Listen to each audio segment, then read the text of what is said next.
하나님 말씀 시편 73편입니다. 시편 73편 1절로 19절의 말씀인데 우리 16절부터 합독하겠습니다. 시편 73편 16절부터 19절까지 합독하겠습니다. 시작. 내가 어쩌면 이를 알까 하여 생각한즉 그것이 내게 심한 고통이 되었더니 하나님의 성소에 들어갈 때에야 그들의 종말을 내가 깨달았나이다. 주께서 참으로 그들을 미끄러운 곳에 두시며 파멸에 던지시니 그들이 어찌하여 그리 갑자기 황폐되었는가 놀랄 정도로 그들은 전멸하였나이다. 아멘. 사람의 궁금증은 마음을 편하게 두지 않습니다. 그러나 우리가 때로 궁금하게 여기는 것들 때문에 발전하기도 합니다. 콜럼버스 같은 사람은 대륙에 대한 어떤 이 꿈을, 궁금증을 가졌기 때문에 1492년에 신대륙을 발견하는 쾌거를 이루게 되지요. 말하자면 자연에 대한 궁금증은 과학적인 발견이나 발명의 동기가 되게 한다는 것입니다. 우리가 신앙생활을 하면서 갈등이 일어나고 또 이런 회의가 일어날 경우가 있지만 이런 갈등과 회의를 잘 풀어나갈 수 있다면 결국은 믿음에 있어서 더욱더 확신하는 자리로 들어갈 수가 있습니다. 오늘 우리가 시편 73편을 대하고 있는데 신앙생활을 하던 한 성도가 엄청난 갈등을 가지고 괴로워하는데 그 문제와 해답을 기록하고 있는 것이 시편 73편입니다. 본문의 성도는 아삽이라고 하는 성도지요. 오늘 73편 1절과 2절을 보니까 아삽이 가지고 있던 괴로움과 갈등을 기록하고 있는데 뭐라고 그랬습니까? 하나님이 참으로 이스라엘 중 마음이 정결한 자에게 선을 행하시나 나는 거의 넘어질 뻔하였고 나의 걸음이 미끄러질 뻔하였으니 라고 기록을 했습니다. 여기 보니까 아삽이라고 하는 성도가 나는 거의 넘어질 뻔했다. 나의 걸음이 미끄러질 뻔했다. 무슨 말이냐면 하나님의 공의로움을 의심했던 것을 말하는데 하나님의 공의에 대해서 의심을 하니까 하나님 어떻게 예수 믿는 신자가 잘 돼야 되는데 불신자가 더 잘 먹고 잘 입고 잘 삽니까? 쉽게 말하면 이런 부분에 대해서 하나님의 공의를 의심을 했는데 신앙생활을 포기할 만큼 정도는 아니었습니다. 하나님 도대체 하나님을 잘 섬기는 사람이 잘 돼야 되는데 하나님을 잘 섬기지 않는 사람들이 잘 되는 이유가 무엇입니까? 신앙생활하면서 대단한 갈등을 겪고 있다. 그렇게 고백한 거죠. 그러면 아삽이 도대체 무엇 때문에 그렇게 궁금해했을까요? 3절에서 15절에 답을 주고 있는데 하나님이 선하시다면 왜 악한 사람들이 형통하냐 그 말이죠. 악인이 이 세상에서 후대를 받는 것에 대해서 대단히 궁금하고 그래서 하나님 앞에 항변합니다. 거기 보니까 왜 악인이 죽을 때도 고통이 없고 그 힘이 더욱 강건하여지고 또 고난도 재앙도 없습니까? 왜 악한 자들의 교만이 목에까지 찼고 강포는 심해지고 살은 너무 쪄서 눈이 튀어나오고 소득이 그들이 기대했던 것보다도 악인이 더 많은 이유가 무엇입니까? 왜 악한 자들이 약한 자를 압제하고 능욕하고 그들의 입은 별별 악한 말을 하고 돌아다녀도 망하지 않고 잘 되는 이유가 무엇입니까? 왜 악한 자들이 더 평안하고 악한 자들이 더 부유하게 살고 있습니까? 아삽이 하나님 앞에 궁금증을 가지고 따졌습니다. 그러면서 이 아삽은 의인이 깊은 고난의 수렁에 빠져 있는 것에 대해서 하나님 앞에 계속해서 항변을 하고 있죠.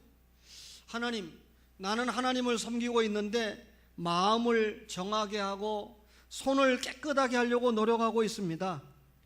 그런데 내가 재앙이나 징계를 당하고 있다고 하면 도대체 신앙생활을 잘 못하는 사람은 잘되게 보이고 신앙생활을 잘하고 있는 나는 이렇게 징계를 받고 있다고 하면 내가 신앙생활하고 있는 것이 어리석고 헛된 짓을 하고 있는 것이 아닙니까?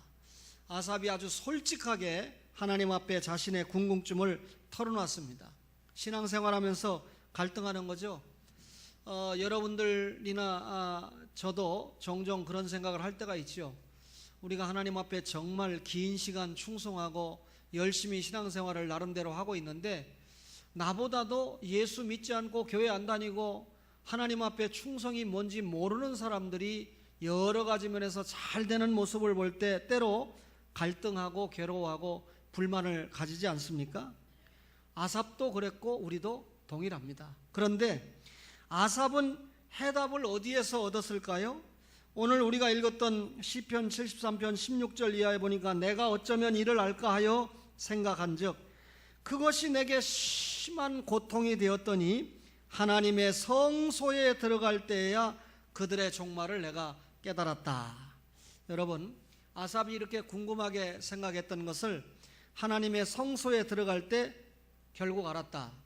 그렇다면 이 아삽이 가지고 있는 갈등이 성소 밖에서 가졌던 갈등이라는 걸 알 수가 있겠죠. 성소 안에서 가진 갈등이 아닙니다. 성소 밖에서 갈등이 있었는데 그것을 성소 안에 들어오면서 해결을 받았는데, 구약시대의 성소는 하나님이 임재하시는 장소, 하나님을 만나는 장소를 성소라고 그랬죠. 그런데 이 성소가 영적으로 생각하면 장소의 개념이라기보다는 하나님의 뜻을 발견하는 것을 성소라, 성소에서 하나님의 뜻을 발견했다. 예배를 드리면서, 성소에서 예배를 드리면서 하나님의 특성을, 하나님의 속성을 깨닫게 된다. 이걸 성소로 표현했는데, 이런 여러 가지 성소에 대한 뜻을 종합해 보면 하나님의 임재를 확신하면서 그분과 참된 만남이 이루어지면서 그분의 섭리를 깨닫고, 그리고 철저한 신앙의식을 가지는 것을 성소라고 말할 수 있습니다. 좀 더 여러분에게 구체적으로 말하면, 구약에서는 성소를 율법이라고 한다면 신약에서는 성소가 복음입니다. 우리가 복음을 통해서 하나님을 만나고 하나님의 섭리를 깨닫고 하나님께 영광 돌리지 않아요? 구약의 여러분 성소는 하나님의 영광이 임재하는 장소라고 하면, 신약의 성소는 복음이니까 그리스도의 은혜와 진리가 충만한 곳이 성소입니다. 여러분과 저가 그리스도의 은혜와 진리로 충만하게 쌓여 있다면 우리는 성소 중에 있는 것이죠.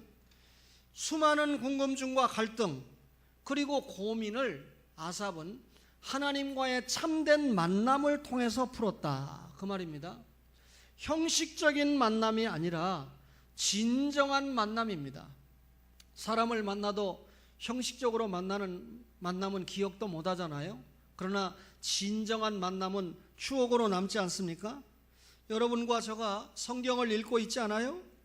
근데 그 말씀을 통해서 말씀하고 계시는 하나님을 만나지 못한다면 참된 만남이라고 말할 수가 없습니다. 우리가 기도 생활을 합니다. 그 순간에 내 앞에 함께 하시는 하나님을 만나지 못한다면 허공을 때리는 기도를 하고 있는 것이죠. 지금 이 시간에 예배를 드리고 있습니다. 이 예배 시간에 임재하시는 하나님을 확신하고 만나고 있습니까? 그렇죠? 여러분, 하나님을 만나는 분들은 모든 귀가 말씀에 쫑긋 세워집니다. 모든 마음의 중심이 하나님의 말씀으로 무장이 되는 시간입니다. 이 시간에 다른 생각을 하거나 혹은 휴대폰으로 다른 장난을 하거나 할 여가가 없는 것이죠. 이게 진정한 만남과 진정한 만남을 가지지 못한 사람의 차이입니다. 말하자면 아삽이 성소에서 이런 모든 궁금증을 해결했다, 이 말은 하나님과의 참된 만남 속에서 우리의 모든 궁금증이 해결이 될 수 있다, 그 말입니다. 신앙생활하면서 너무너무나 갈등이 많고 회의가 많고 궁금한 게 많습니다. 하나님과의 참된 만남을 통해서 해결을 받는 초원의 가족들 되시기를 간절히 바랍니다. 그렇다면 아삽이 깨달은 것은 무엇입니까? 여러분, 악인의 형통은 하나님께서 잠깐 내버려 둔다라고 하는 것입니다. 시편 73편 18절을 한번 보실까요? 시편 73편 18절에 보니까 주께서 참으로 그들을 미끄러운 곳에 두시며 파멸에 던지시니 그랬습니다. 여러분, 그들을, 악인을 미끄러운 곳에 두신다. 여러분, 이 악인이 장막을 세웁니다. 또 악인이 영예를 가지게 됩니다. 또 악인이 권세와 재물을 저축을 합니다. 그러나 미끄러운 곳에 세웠기 때문에 여러분, 미끄러우면 어떻게 됩니까? 넘어질 위험이 있는 곳이죠. 신약적으로 말하면 악인이 세운 것은 모래 위에 세운 집이다. 모래 위에 세운 집은 어떻게 됩니까? 비바람이 치면 끝나는 거 아닙니까? 그리고 파멸에 던지시니 그랬습니다.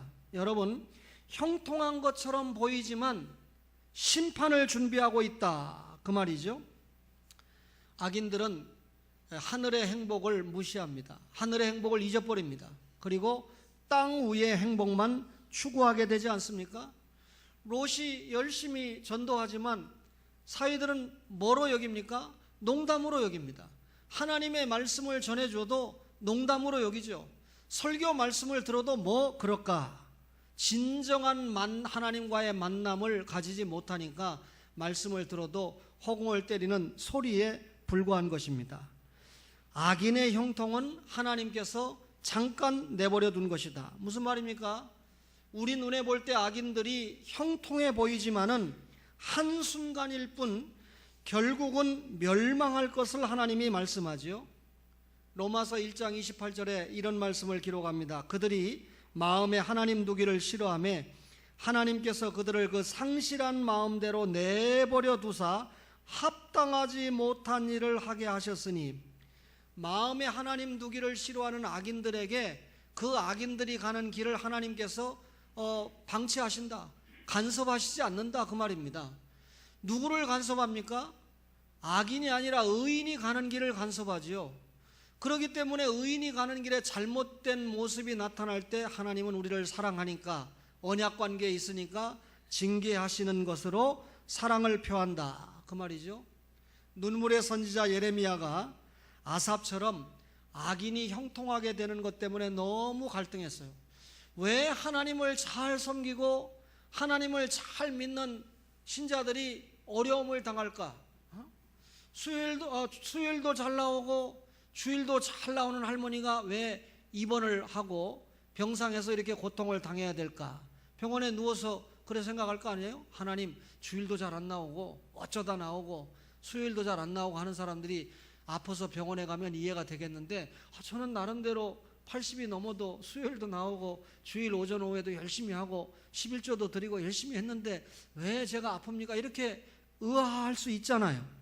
그런데 예레미야가 해답을 내놓습니다. 결국 양을 잡으려고 끌어냄과 같이 그들을 끌어내시되 죽일 날을 위하여 그들을 구별하옵소서. 예레미야 12장 1절에 보니까 결국 악인은 죽을 날을 기다리는, 파멸을 기다리는 그런 상태인 것을 예레미야가 고백을 합니다. 하나님께서 악인의 형통을 졸지에 파멸로 몰아가는 것이 현재에 나타나면 얼마나 좋겠어요. 정말 하나님을 알지 못하고 악한 일을 알아서 하는 사람이 하나님께서 즉각 즉결 처분하셔가지고 망하거나 우리 앞에서 고꾸라지는 모습을 보면, 야, 정말 하나님이 하시는 일이구나, 눈으로 확인하겠는데, 아삽이 고민하는 것은 악인들이 현재 파멸되지 않거든요. 물론 하나님께서 때로 당신의 공의의 채찍을 통해서 악인들을 현재 파멸시키는 모습을 보기도 합니다만, 우리가 볼 때 일반적으로 하나님께서 인내하시고 하나님께서 사랑하시는 모습을 보게 됩니다. 여러분, 현재 악인이 당장 파멸하지 않더라도 분명한 것은 누구나 다 인간은 죽음을 맞이하게 되지 않습니까? 그 죽음을 맞이하게 될 때 악인과 의인이 가는 길이 얼마나 차이가 나죠? 천국과 지옥으로 차이가 납니다. 그 정도로 끝나는 게 아니잖아요. 의인들이 천국에 가서 받을 상급을 생각하면, 악인들이 지옥에 가서 받을 고통을 생각하면 여러분과 저가 정말 현재의 고난과 장차의 영광을 비교할 수 없다는 것을 깨닫게 됩니다. 예수 믿는 여러분과 저가 현세보다 내세의 삶이 훨씬 제가 말로 표현할 수 없을 만큼 길다는 것을 알지요. 그래서 영원이라고 합니다. 이 영원이라고 하는 내세에서 여러분, 천국에서의 영생이냐 지옥에서의 영벌이냐 차이가 나지 않습니까? 여러분, 불신자들은 아무리 목사가 말씀을 통해서 이야기를 해도 이해하지 못합니다.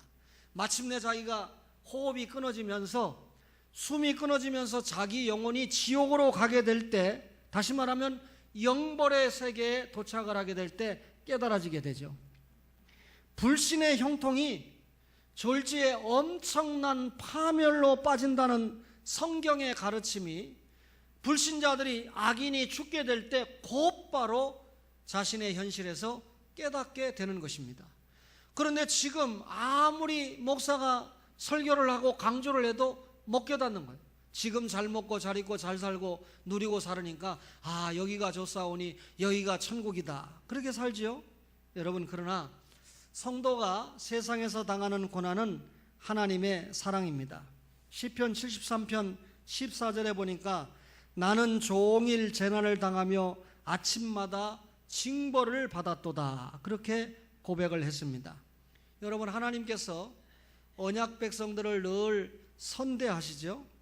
그러나 여러분, 언약 백성이 잘못 걸어갈 때는 그 걸음을 반드시 고치십니다.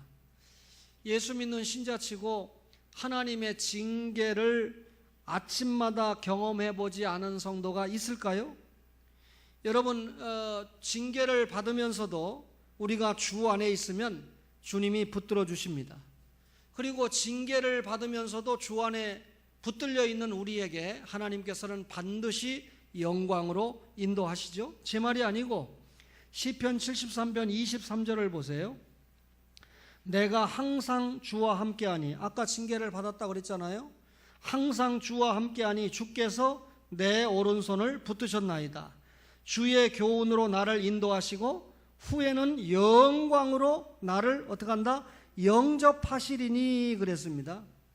현재의 삶에는 징계와 훈계의 의미가 담긴 고충이 있습니다. 나아가서 그런 현재의 고난은 미래의 영광과 관련이 있다, 이렇게 말씀하고 있죠. 여러분, 후일에 분명히 우리는 주님의 영접을 받을 것입니다. 그 주님의 영접을 받을 백성이기 때문에 오늘 우리가 잘못하고 있는 것을 고쳐 나가시는 하나님의 사랑을 발견할 수 있죠. 가슴에 어린 아기를 키우는 부모님들이 계신데, 어린 아이가 잘못했을 때 잘한다 합니까? 그러면 진짜 잘못되죠. 자녀들이 남의 것을 훔친다든지 거짓말을 수시로 한다든지 그러면 처음에 말로 꾸짖다가 그 다음에는 매를 때려서라도 그런 잘못된 습관을 고치기 위해서 부모가 노력하잖아요. 그때 자녀가 미워서 징계를 하고 또 때에 따라서는 매를 때려줍니까? 정말 자녀를 사랑하기 때문에 징계하고 자기 자녀가 잘 되게 하기 위한 수단으로 징계를 하는 것은 두말할 필요가 없잖아요. 하나님께서 오늘의 우리가 보이는 연약을, 잘못을 하나님께서 징계를 통해서도 돌려놓는다, 그 말이죠. 따라서 우리에게 현재 고난이 올 수 있습니다. 그러나 분명한 것은 현재 고난 속에도 주님을 끝까지 붙들고 일어서 있는 자에게 후일에 영광으로 연결이 된다. 여러분, 잠시 이 땅에 사는 것은 잠깐입니다. 그러나 우리가 내세에 가서 사는 것은 영원, 말로 표현할 수 없는 영원이잖아요. 인생을 7, 80년 산다고 볼 때 이 7, 80년 동안 본전을 찾으려고 하는 성도들이 너무 많아요. 불신자는 말할 것도 없고 예수 믿는 신자들도 이 땅에서 본전을 찾으려고. 여러분과 저는 이 땅에서 투자를 하고 이 투자가 여러분 이 손으로 가르칠 수 없는 영원한 천국에서 영생의 복을 받으면서 영원한 상급을 누리고 산다는 것이 얼마나 큰 축복입니까? 상급이 그냥 준비되는 게 아니잖아요. 따라서 이 땅에서 우리가 신앙생활을 잘 못할 때, 하나님의 자녀답게 살지 못할 때 하나님께서 징계를 통해서도 우리를 돌려놓으시는데, 그 징계가 결국은 불평거리가 아니고 하나님께서 나를 사랑하신다는 사인이다, 그 말입니다. 우리가 잘못하는데도 하나님께서 전혀 징계를 하지 않는다면 실제로 내가 하나님의 자녀인가를 의심해 봐야 됩니다. 하나님이 우리를 자녀라고 인정을 하시면 우리가 잘못할 때 하나님께서 매를 때려서라도 돌려놓으신다, 그 말이죠. 그러나 신앙의 확신을 가지고 있는 여러분과 저가 매를 맞더라도 겁낼 필요가 없어요. 신명기 32장 10절에 보니까 우리를 눈동자같이 지키신다. 이 눈동자 얼마나 귀합니까? 또 호세아 11장 4절에 보니까 사랑의 줄로 저희를 이끄신다. 사랑의 줄로 이끄십니다. 미움의 줄로 이끄시는 게 아닙니다.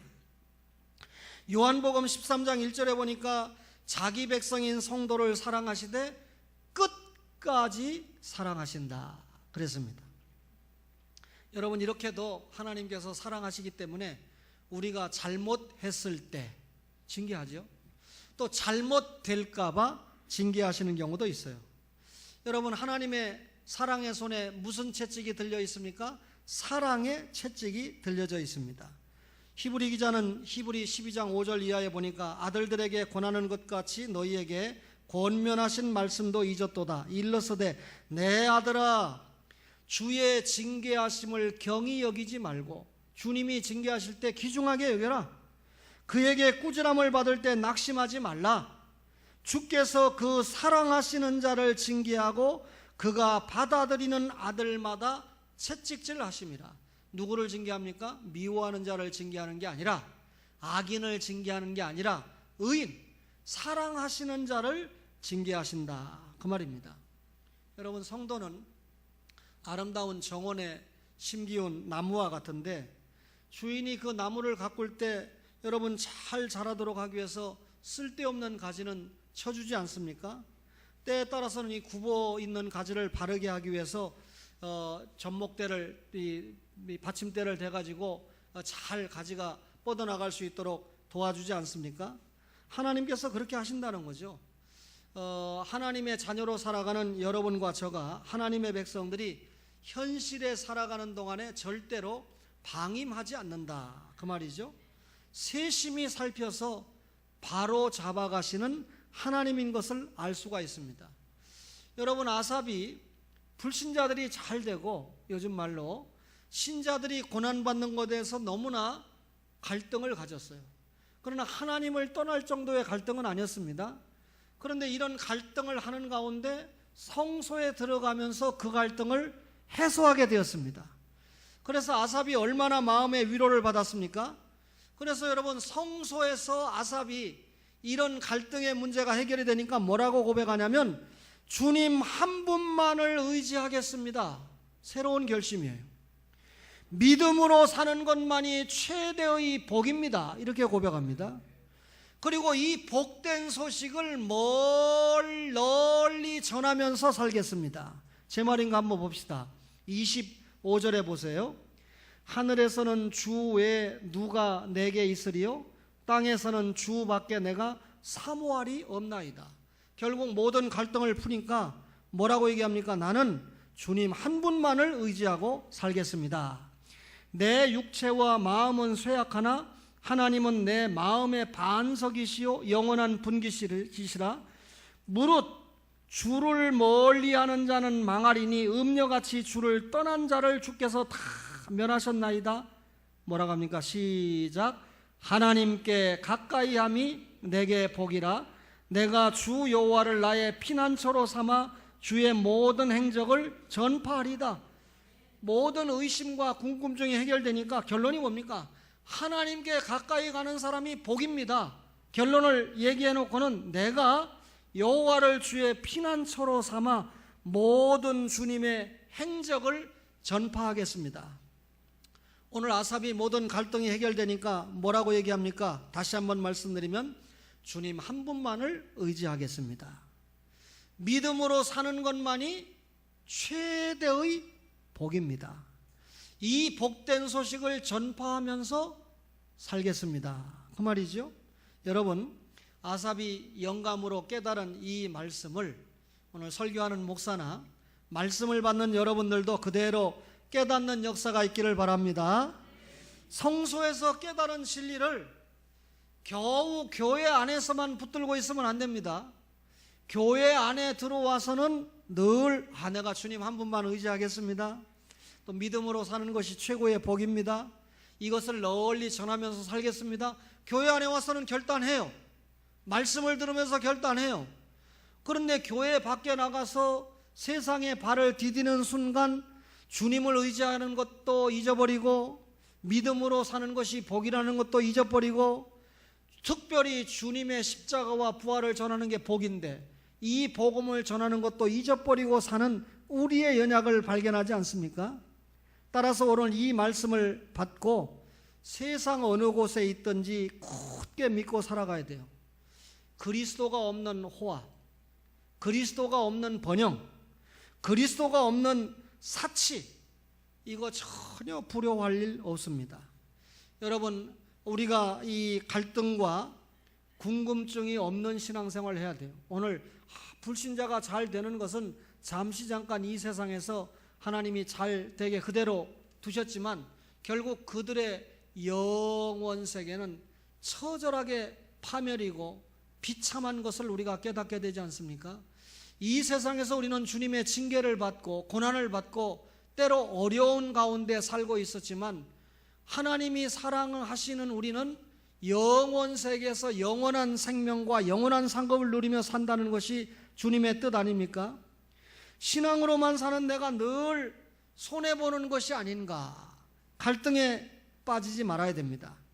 악인의 형통은 하나님께서 잠시 잠깐 그대로 내버려 두시는 것뿐입니다.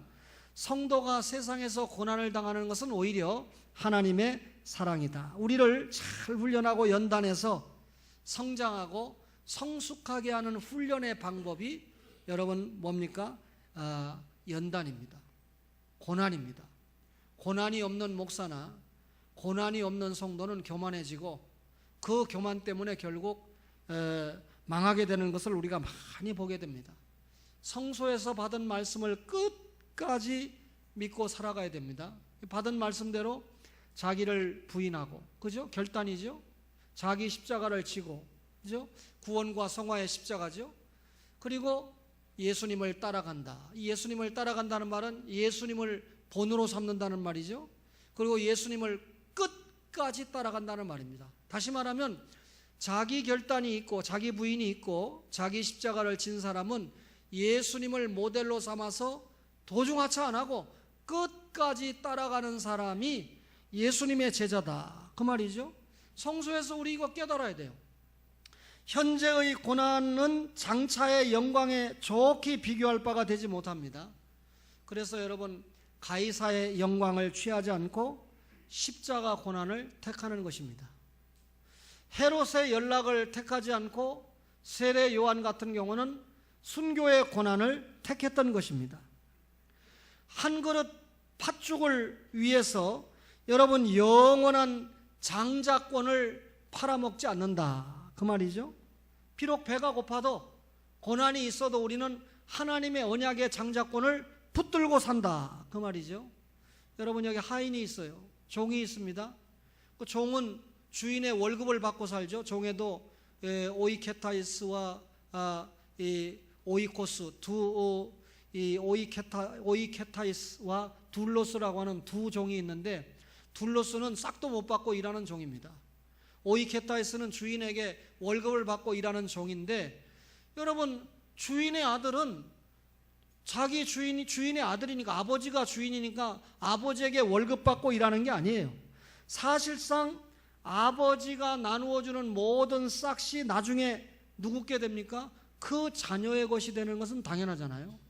따라서 우리는 하나님의 기업을 상속받을 하나님의 자녀다. 그 말이죠. 그걸 알았기 때문에 사드락과 메삭과 아벳느고는 신앙을 포기하지 않고 풀무불에 들어갔습니다. 그가 풀무불에 들어가 고통받고 있는 그 시간에 느부갓네살은 웃고 있었겠죠. 누가 보아도 객관적으로 보면, 주관적으로 보면 느부갓네살은 승리자고 불못불에 들어간 세 친구는 실패자라고 보겠지만, 신앙의 관점에서, 하나님의 관점에서 볼 때 웃고 있는 느부갓네살이 실패자고 사드락과 메삭과 아벳느고가 성공자인 것을 알지 않습니까? 다니엘이 사자굴에 들어갔습니다. 다니엘이 신앙을 지키기 위해서 사자굴에 들어간 그 시간에 다리오 왕은 궁실에서 밤을 지내고 있었습니다. 누가 보아도 다니엘이 실패자 같지만 영적으로 볼 때, 신앙으로 볼 때 다니엘은 성공자인 것을 우리가 잘 기억합니다. 예수님이 겟세마네 동산에서 땀방울이 핏방울이 되도록 기도하시고 십자가를 지셨습니다. 그 시간에 가이사 황제와 빌라도 총독은 웃고 있었습니다. 누가 승리자였습니까? 여러분 갈보리 언덕에서 십자가 지신 예수 그리스도가 승리자인 것은 여러분과 저가 잘 알고 있잖아요. 한국이 낳은 세계적인 목사님 주기철 목사님이 여러분 신사참배를 반대하다가 순교를 당하셨습니다. 온갖 매질과 순교를 당했을 때 일본의 천황을 위시한 이 일본의 정치 지도자들은 웃고 있었습니다. 경찰관과 헌병들은 저들의 꼭두각시가 되고 개들이 돼서 주기철 목사님을 위시한 얼마나 많은 신앙의 사람들을 인권으로 유린하고 결국 순교에 이르도록 했습니까? 그러나 여러분, 이 세상에서의 고난은 장차받을 영광과 좋게 비교할 수 없는 것을 알았기 때문에 이 귀한 신앙의 사람들은 현재의 고난을 택했다, 그 말입니다. 여러분과 저가 하나님과의 진정한 만남을 통해서 나의 내세를 가늠해 볼 줄 알아야 됩니다. 여러분, 하나님은 나의 목표대로 움직이시는 분이 아니고 하나님은 자신의 목표를 가지고 세상을 운행하시는 분입니다. 하나님의 뜻과 계획을 가지고 세계 역사를 운행하시는 분이 하나님이시다, 그 말입니다. 이때 이 세상 형편과 처지에 따라서 여러분 다스리면 어떻게 하겠습니까? 세상에 이게 지금 제가 공개를 해야 될 일인지 아닌지 모르겠는데, 최 전사님과 제가 아주 공정하게 채점을 한다고 했지만, 내가 A를 줄 수 있는 교육부에서 허가를 받은 학생 숫자는 17명입니다. 그런데 채점을 해보니까 무려 46명이나 A가 되니까 제가 이게 잠이 오겠는가를 한번 생각해 보세요. 16명이니까 46명이니까 30명을 B로 내려야 되잖아요. 거기서 또 일부는 C로 내려야 됩니다. 교육부가 A 25%, B까지 40%, 나머지 30%는 C 이하를 주게 돼 있으니까 이 A를 골라낸다는 게 너무 힘들어요. 근데 이전에는 이렇게 고통 안 받았거든요. 그런데 금년에 저를 만난 이 외국어대 학생들은 기독교 이해라는 과목을 얼마나 열심히 들었는지, 뭐 우리 최 전사님이 몇 번이나 눈 씻고 봐도 일부 한두 명 빼놓고는 얼마나 답안지를 잘 썼는지, 완벽하게 썼는지, 이게 몽땅 A예요. 제가 지금 이 출석을 제대로 하든가 지각 한 번만 했으면 B로 내려갑니다, 지금. 네? 거기다가 또 이 수업 시간에 휴대폰 하다가 한 번 걸린 친구 내가 체크해 놓거든요. 그런 친구는 당연히 시험 잘 봐서 또 B로 내려갑니다. 그러니 이런 고통이 얼마나 힘들어요. 근데 자신이 시험을 잘 봤는데 나중에 B로 내려가면 항의 전화 올 거 아닙니까? 그래서 제가 절대 이야기를 하죠. 절대 나에게 전화하지 마라. 어떤 친구는 89점을 받아가지고 A에서 내려가면 89점 아닙니까? 교수님, 제가 1점만 더 받으면 올 A가 돼가지고 우리 어머니가 자판에서 장사를 하는데 시장에서 무슨 꽁치를 파는데 내가 장학금 못 받으면 큰일 납니다. 듣고 보면 굉장히 감동이 돼. 야, 이게 이 어려운 아이를 장학금을 받도록 내가 도와줘야 되는데 목사 교수가 돼가지고 A 안 주면 되겠나. 근데 제가 다 듣고 나서 답이 뭐라 그러죠? 그러면 너를 A를 주면 다른 아이가 B로 내려가야 되는데 그 아이는 또 어떤 형편에 처해 있는지 네가 알고 있느냐. 공의롭지 못하다, 그 말이죠. 그러니까 그렇게 할 수가 없습니다. 하물며 여러분 목사 교수도 공의롭게 하려고 애를 쓰는데 하다못해 동점자 처리해서 누가 결석을 했느냐, 누가 지각을 했느냐, 혹은 수업 시간에 불충실했느냐? 같은 값이면 똑같은 점수면 앞에 앉아서 수업 듣는 친구는 A, 뒤에 앉은 친구는 B로 내려갑니다. 뭔 말인지 알죠? 기준이 여러 가지가 나올 수 있죠. 여러분, 하나님은 얼마나 공의로운 분이겠어요? 사람의 형편에 따라 왔다 갔다 하시는 분이 아니고 하나님이 세우신 기준에 따라서 통치하시는 분입니다. 여러분, 우리가 이 세상에 소망을 두면 안 됩니다. 장차 올 세상에 소망을 두고 살아가야 되죠. 따라서 오늘 혹 아삽과 같이 내가 나름대로 열심히 신앙생활하는데 나에게 왜 이렇게 여러 가지 연단과 환난이 오느냐, 갈등하는 성도가 있다고 하면 오늘 이 아삽과 같이 깨끗하게 성소에서 하나님과 진정한 만남을 통해서 모든 문제를 해결받고 이제부터는 나는 주님 한 분만 의지하고 살겠습니다. 믿음으로 사는 것만이, 다시 말하면 하나님께 가까이 가는 것만이 복인 것을 깨달았습니다. 하나님 앞에 복을 받아서 십자가와 부활의 진리를 전파하고 이것을 전파하기 위한 최고의 수단으로 내가 생활에서 빛과 소금, 크리스찬이 모범된 윤리 생활을 하지 못하는데 여러분 우리에게 전도를 받겠습니까? 여러분과 저가 어두움을 밝게 하고 여러분 썩어져 가는 것을 막아내는 빛과 소금의 역할을 감당할 때 우리의 언행 심사를 보고 예수 믿지 않는 사람들이 예수님을 믿고 하나님 앞에 나와 하나님을 찬양하지 않겠습니까? 오늘 초원의 모든 가족들이 성소에서 깨달은 것을 잘 실천하고 전하고 살아가는 초원의 가족들 되시기를 간절히 바랍니다.